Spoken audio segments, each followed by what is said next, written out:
మన ప్రీతం నాయకుడు రేవంత్ రెడ్డి గారిని మాట్లాడాల్సిందిగా కోరుతా ఉన్నాం.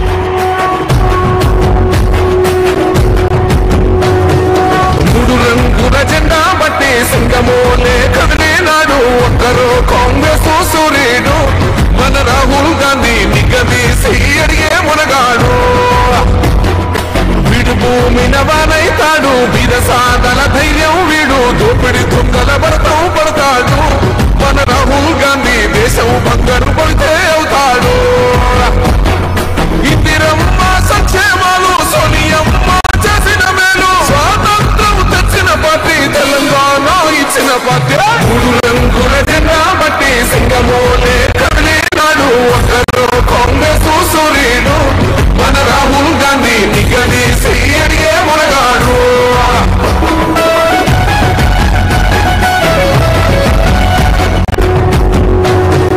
మూడు రంగుల జెండా బట్టి సింగమోలే కదిలినాడు ఒక్కరు కాంగ్రెస్ సూర్యుడు మన రాహుల్ గాంధీ నిగదీసి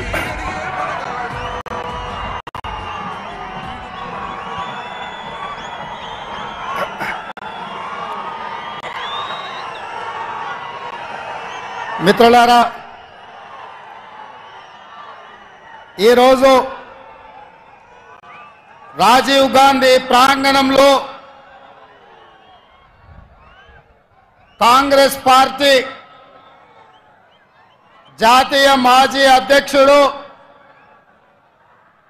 మన అభిమాన నాయకుడు శ్రీ రాహుల్ గాంధీ గారు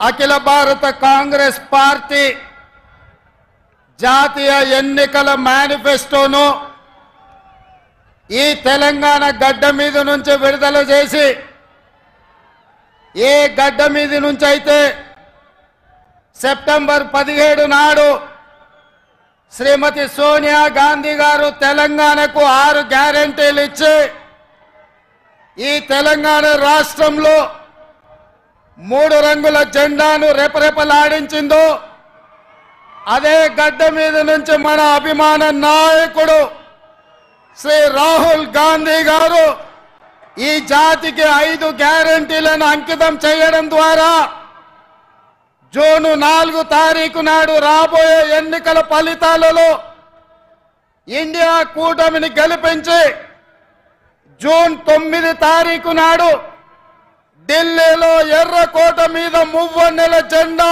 ఎగరేయడానికి ఈరోజు వారు ఇక్కడికి రావడం జరిగింది. మిత్రులారా, ఉత్తర తెలంగాణ నుంచి గోదావరి నది, దక్షిణ తెలంగాణ నుంచి కృష్ణా నది పోటెత్తి తుక్కుగూడలో సునామీని సృష్టిస్తే ఎట్లా ఉంటుందో వందలు వేలు లక్షలలో కాంగ్రెస్ పార్టీ కార్యకర్తలు రాజీవ్ గాంధీ ప్రాంగణం తుక్కుగూడలో కదము తొక్కితే ఆనాడు బీఆర్ఎస్ ను తుక్కుగా ఎట్లా తొక్కిండ్రో మళ్ళీ ఈరోజు అదే ఉత్సాహంతో అదే ఊపుతో అదే పట్టుదలతో ఈ తుక్కుగూడ నుంచి భారతీయ జనతా పార్టీని తొక్కడానికి కదం తొక్కినందుకు మీకందరికీ మనస్ఫూర్తిగా హృదయపూర్వకంగా నమస్కారాలు తెలియజేస్తున్న మిత్రులారా, 7 అంతస్తుల మేడ బలంగా ఉండాలి అంటే పునాదులు బలంగా ఉండాలి. తెలంగాణ రాష్ట్రమే కాదు, దేశ రాజకీయాలలో కాంగ్రెస్ పార్టీ అధికారంలోకి రావాలి అంటే కార్యకర్తల పునాదులు బలంగా ఉండాలి. తండాలలో, గూడాలలో, మారుమూల పల్లెల్లో, పట్టణాలలో మీలాంటి లక్షలాది మంది కార్యకర్తలు కాంగ్రెస్ పార్టీ సైనికులై 100 అంతస్తుల మేడలను నిర్మించాలన్నా మీరు సైనికులుగా నిలబడి కొట్లాడినప్పుడే పార్టీ నిలబడుతుంది. ఎన్ని కష్టాలు వచ్చినా, ఎన్ని నష్టాలు వచ్చినా, ఎన్ని కేసులు పెట్టినా, ఎంతమంది జైల్లో పెట్టినా మీ రక్తాన్ని చెమటగా మార్చి మీ ఊపిరినైనా వదిలిండ్రు గాని ఈ మువ్వన్నెల జెండా వదలలేదు. మీ శ్రమతోనే, మీ కష్టంతోనే, మీ త్యాగంతోనే ఈ తెలంగాణ రాష్ట్రంలో ఇందిరమ్మ రాజ్యం ఏర్పడ్డది.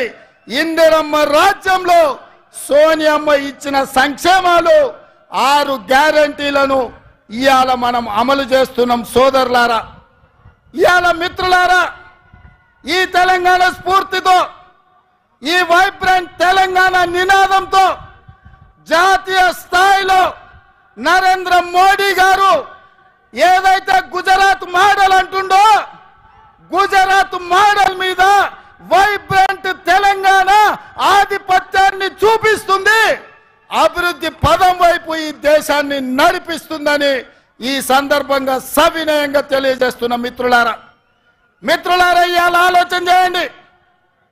భారతీయ జనతా పార్టీ వాళ్ళు మాకు అవకాశం ఇవ్వండి అంటారు.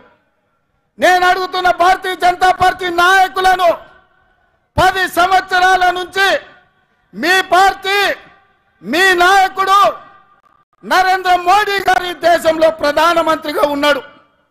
నిరుద్యోగ యువకులకు ప్రతి సంవత్సరం 2 కోట్ల ఉద్యోగాలు ఇస్తా అన్నారు. 10 ఏళ్లలో 20 కోట్ల ఉద్యోగాలు ఇవ్వాలి. మరి ఇవాళ నేను అడుగుతున్న సిగ్గులేని కిషన్ రెడ్డిని పార్లమెంటులోనే ప్రశ్న అడిగితే 7,21,000 ఉద్యోగాలు మాత్రమే ఇచ్చినామని భారత ప్రధానమంత్రి నరేంద్ర మోడీ గారు సమాధానం ఇచ్చారు. 20 కోట్ల ఉద్యోగాలు ఇస్తానే 7 లక్షల ఉద్యోగాలు ఇచ్చినందుకు ఇవాళ నరేంద్ర మోడీకి ఓటేయాలనా నేను అడుగుతున్నా. రైతుల ఆదాయాన్ని 2 చేస్తామని మాట ఇచ్చిన మీరు వేలాది లక్షలాది మంది రైతులు ఢిల్లీ సరిహద్దుల్లో రైతు వ్యతిరేక నల్ల చట్టాలను తెస్తే 16 నెలలు సైనికులాగా పోరాటం చేసి 750 మంది రైతులు అమరులైతే కనీసం ఆ రైతులను పరామర్శించలేదు, ఆ కుటుంబాలను ఆదుకోలేదు. రైతులను చంపినందుకు భారతీయ జనతా పార్టీకి ఇవాళ ఓటేయాలనా నేను అడుగుతున్నా. 2022 వరకు ప్రతి పేదవాడికి ఇల్లు ఇస్తున్న నరేంద్ర మోడీ తెలంగాణ రాష్ట్రంలో ఎన్ని ఇల్లు ఇచ్చిందో లెక్క చెప్పి మీరు ఓట్లు అడగాలని నేను ఇవాళ బీజేపీ నాయకులను అడుగుతున్నా. ఇవాళ నరేంద్ర మోడీ గారు మతాల మధ్యలో చిచ్చు, ప్రాంతాల మధ్యలో చిచ్చు, భాషల మధ్యలో చిచ్చు, ఇవాళ వరకు చిచ్చు పెట్టి విభజించి ఇప్పటి వరకు అధికారం నిలబెట్టుకున్నాడు. ఇక ఇప్పుడు దేశాన్నే విభజించి చిచ్చు పెట్టి 3వసారి అధికారం రావాలని కుట్ర చేస్తుండు. ఇవాళ దక్షిణ భారతదేశం, ఉత్తర భారతదేశం మధ్యలో చిచ్చు పెట్టి దేశాన్ని విభజించే పరిస్థితి నరేంద్ర మోడీ గారు తెచ్చిండ్రు. అందుకోసం ఓట్లు వేయాలనా నేను అడుగుతున్నా. అంతెందుకు మిత్రులారా, హైదరాబాద్ నగరంలో వరదలు వచ్చినాయి, లక్షలాది మంది నిరాశ్రయులైనరు. ఆనాడు ఢిల్లీ నుంచి నరేంద్ర మోడీ నుంచి 1 పైసా అయినా సికింద్రాబాద్ ఎంపీ కిషన్ రెడ్డి తెచ్చిండా? సిగ్గులేని కిషన్ రెడ్డి మునిగిపోతే 1 పైసదేలే. ఇవాళ ఏ ముఖం పెట్టుకొని ఇవాళ ఓట్లు అడుగుతున్నామని నేను చెప్తున్నా. అందుకే మిత్రులారా, నరేంద్ర మోడీ అన్న నమో అంటే నమ్ముతే మోసం. 10 ఏళ్ళు ప్రధానమంత్రిగా ఉన్నాడు, ఇవాళ మళ్ళీ ఓటేయమంటుండు. బీజేపీకి ఓటేస్తే ఆయన మన చంద్రమండలానికి రాజు అవుతాడా? 10 ఏళ్ళు ప్రధానమంత్రిగా ఉండి పాలమూరు రంగారెడ్డి ఎత్తిపోతల జాతీయ ప్రాజెక్ట్ ఇవ్వలే, ఐటీఐఆర్ కారిడార్ ఇవ్వలే, విశాఖ మనకు బయ్యారం ఉక్కు కర్మాగారం ఇవ్వలే, రైల్వే కోచ్ ఫ్యాక్టరీ ఇవ్వలే, గిరిజన యూనివర్సిటీ నిన్నగాక మన్నిచ్చిండు. 10 ఏళ్ళు అయింది. రాష్ట్ర పునర్విభజన చట్టంలో కాంగ్రెస్ పార్టీ ఇచ్చిన హామీలు ఏవి అమలు చేయలే. 7 మండలాలను ఆంధ్రప్రదేశ్కు తాకట్టు పెట్టిండు. అందుకే మిత్రులారా, నరేంద్ర మోడీ భారతీయ జనతా పార్టీని ఏ విధంగా అయితే బీఆర్ఎస్ ను బొంద పెట్టిండ్రో బీజేపీని కూడా బొంద పెట్టే వరకు మనము నిద్రపోవద్దు. ఇదే పట్టుదలతోని, ఇదే పోరాట స్ఫూర్తితోని బీజేపీని ఓడించాలి. ఇక నిన్నమన్న ఆ మధ్యలన్నీ కుక్కలు మొరిగినాయి. నిన్న మొన్న ఒక నక్క బయలుదేరింది, మొన్న సూర్యాపేటకు పోయింది, నిన్న కరీంనగర్ పోయింది. ఆయన అంటుండు నన్ను ఏం బిక్తారు మీరని.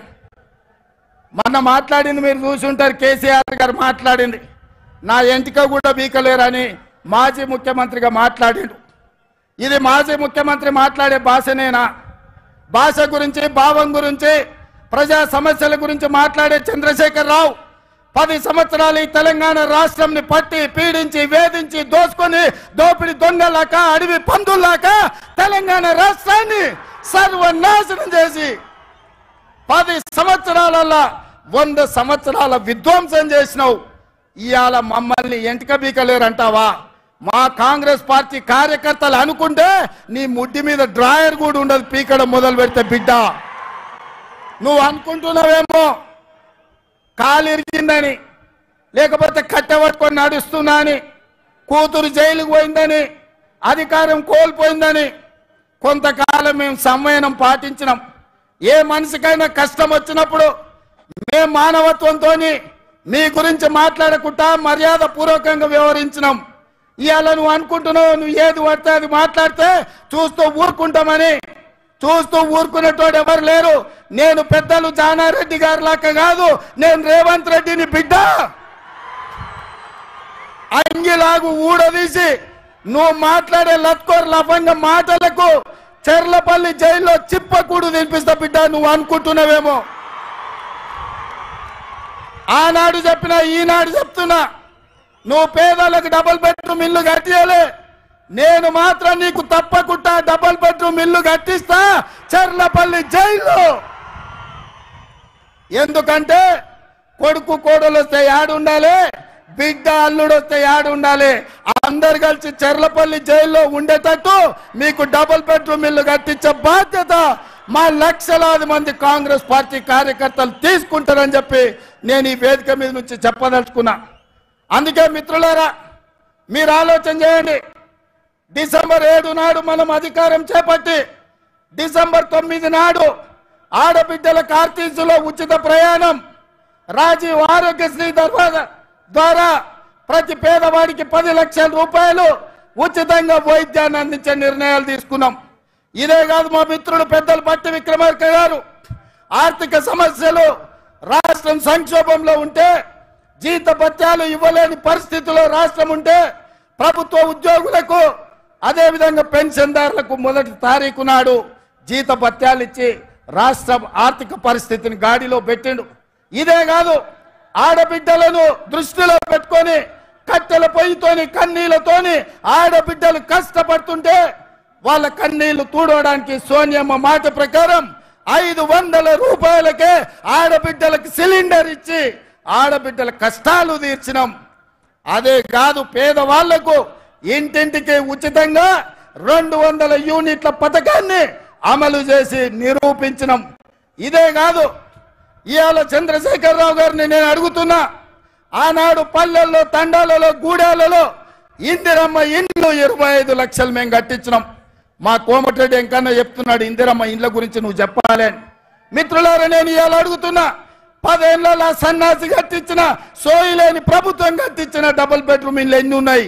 ఇవాళ మనం 4.5 లక్షల ఇందిరమ్మ ఇండ్లు 22,500 కోట్లతో ఖమ్మం జిల్లాలో మిత్రుడు పొంగులేటి శ్రీనివాసరెడ్డి ఆ శాఖలో మనం పనులు ప్రారంభించుకున్నాం. లక్షలాది ఇందిరమ్మ ఇండ్లు కట్టించే బాధ్యత మాది. నేను అందుకే ఇవాళ సవాలు విసురుతున్న చంద్రశేఖర్ రావుకు, డబుల్ బెడ్రూమ్ ఇల్లు కట్టించిన ఊర్లలో నువ్వు ఓట్లాడుగు, ఇందిరమ్మ ఇండ్లు ఉన్న ఊర్లలో మేము ఓట్లు అడుగుతాం, మీకు డిపాజిట్లు వస్తే చూసుకుందామని చెప్పి నేను సవాలు విసురుతున్నా. అందుకే మిత్రులారా, ఇవాళ ఈ రాష్ట్రంలో జరగబోయే ఎన్నికలు నేను ఒక్క మాట ఈ వేదిక మీద నుంచి సూటిగా నరేంద్ర మోడీ, కల్వకుంట్ల చంద్రశేఖరరావుకు విసిరదలుచుకున్నా. నేను, నా మిత్రులు, నా సహచర మంత్రివర్గం 100 రోజుల్లో మా పరిపాలన మీ ముందల పెట్టినాం, మా పాలసీలు మేము అమలు చేసినాం. ఇవాళ నేను అడుగుతున్న మిత్రులారా, 100 రోజుల్లో మేము మంచి పాలన ఇస్తే, సంక్షేమ పథకాలు అమలు చేస్తే, 6 గ్యారంటీలు అమలు చేయడానికి చిత్తశుద్ధితో ప్రయత్నం చేస్తే తెలంగాణ రాష్ట్రంలో మమ్మల్ని 14 సీట్లలో గెలిపించండి. ఒకవేళ మా పాలన సరిగ్గా లేకపోతే మాకు ఓటు ఇవ్వాలనో లేదో మీరు ఆలోచన చేయండి. మేము ఈరోజు నిజాయితీగా కడుపు కట్టుకొని కష్టపడి రోజుకు 18 గంటలు నిరంతరం కష్టపడి ఇవాళ 6 గ్యారెంటీలను అమలు చేసి ఇవాళ మీ ముందుకు వచ్చినాం. అందుకే తెలంగాణ సమాజానికి మేం భవిష్యత్తులో మంచి పాలన అందించాలి, ఢిల్లీ నుంచి నిధులు తెచ్చుకోవాలి, ఢిల్లీ నుంచి అనుమతులు తెచ్చుకోవాలి అంటే తెలంగాణ నుంచి 14 ఎంపీలు మాకు కావాలి. ఇవాళ రాహుల్ గాంధీ గారిని ఈ దేశానికి ప్రధానమంత్రిని చేయాలి అంటే తెలంగాణ రాష్ట్రం ఇచ్చిన సోనియమ్మ బిడ్డ కన్యాకుమారి నుంచి కశ్మీర్ వరకు 4000 కిలోమీటర్లు మండు టెండల్లో మంచు కొండల్లో తెలంగాణలో కూడా 22 రోజులు పాదయాత్ర చేసిండు. ఈ దేశంలో ఏ నాయకుడైనా పేదల కోసం, దళితుల కోసం, గిరిజనుల కోసం, మహిళల కోసం, మైనార్టీల కోసం, యువకుల కోసం 4000 కిలోమీటర్లు ఎవరైనా పాదయాత్ర చేసిండ్రా? మన నాయకుడు రాహుల్ గాంధీ గారు మండు టెండల్లో మంచు కొండల్లో కన్యాకుమారి నుంచి కశ్మీర్ వరకు పాదయాత్ర చేసి పేద ప్రజలకు అండగా నిలబడ్డాడు. ఇదే కాదు, మణిపూర్ నుంచి ముంబై వరకు 6700 కిలోమీటర్లు మొత్తం 25 రాష్ట్రాలలో ప్రజల కోసం ప్రాణ త్యాగం చేయడానికి సిద్ధమై పాదయాత్ర చేశాడు. మరి అలాంటి నాయకుడు ఈ దేశానికి ప్రధానమంత్రి కావాలనా? హెలికాప్టర్లో తిరుక్కుంటూ విదేశీ పర్యటనలు చేసుకుంటూ గంటకు డ్రెస్సులు మార్చుకుంటూ చెప్పిన అబద్ధం చెప్పకుండా జనాలను వంచిస్తున్న నరేంద్ర మోడీ ఈ దేశానికి ప్రధానమంత్రి కావాలన్నా? ఈ దేశంలో ఉన్న యువకులారా మీరు ఆలోచన చెయ్యండి. ఎందుకంటే పదే మోడీ గారు అంటున్నారు परिवार है कांग्रेस। भैया राहुल भैया, मैं एक बात साफ मैं कहना चाहता हूं, आने वाले चुनाव नहीं है, ये लड़ाई है। ये लड़ाई 2 परिवारों के बीच का लड़ाई है। एक परिवार नरेंद्र मोदी परिवार, दूसरे परिवार गांधी परिवार। नरेंद्र मोदी जी के परिवार में ईवीएम है, ईडी है, इनकम टैक्स है, सीबीआई है। ये 4 और नरेंद्र मोदी जी का परिवार है। हमारी परिवार शहीद हुए इंदिरा जी, हमारी परिवार शहीद हुए राजीव गांधी जी, हमारी परिवार। जो प्रधानमंत्री राष्ट्रपति पदवी त्याग किए वीर वनिता सोनिया जी, हमारी परिवार। देश के लिए जान का कुर्बानी देने के लिए तैयार हो गए राहुल जी, हमारे परिवार। प्रियंका जी, हमारे परिवार। लाखों करोड़ों कांग्रेस पार्टी कार्यकर्ता इस देश में देशभक्ति जितने लोगों को है, सब हमारी परिवार। ये परिवार में देखेंगे नरेंद्र मोदी परिवार जीतेगा या गांधी परिवार जीतने वाले देश के लिए शहीद हुए परिवार इस लड़ाई में जीतने वाले हम देखेंगे। हम टक्कर लेंगे बराबर। नरेंद्र मोदी जी का परिवार से टक्कर लेंगे। ईवीएम को हरा देंगे, ईडी को हरा देंगे, सीबीआई को हरा देंगे। वैसे ही इनकम टैक्स वाले को भी हम हरा देंगे। इस देश को बचाने के लिए, संविधान को बचाने के लिए हम लोग कोशिश करेंगे। नहीं है तो ये देश बचेगा नहीं। संविधान को बदलने के लिए नरेंद्र मोदी साजिश कर रहा है। ये रोकने के लिए आपके साथ पूरा तेलंगाना खड़े रहकर आपके मदद में हम रहेंगे। इस लड़ाई में हम शहीद हुआ भी कोई परवाह नहीं है, हम आपके साथ ये जंग लड़ेंगे। आप सब लोग तैयार है? तैयार है? तैयार है? तैयार है? जो तैयार है सब खड़े रहो। आने वाले चुनाव में రాబోయే ఎన్నికల్లో రాహుల్ గాంధీతో నిలబడి రాబోయే యుద్ధంలో పోరాటం చేసే వాళ్ళందరూ చేతులెత్తి నిలబడండి, అందరూ చేయి పైకెత్తండి. జై కాంగ్రెస్, జై జై కాంగ్రెస్. హస్తం గుర్తుకే తెలంగాణ నుంచి 14 మంది ఎంపీలను గెలిపేయనికే సిద్ధమా?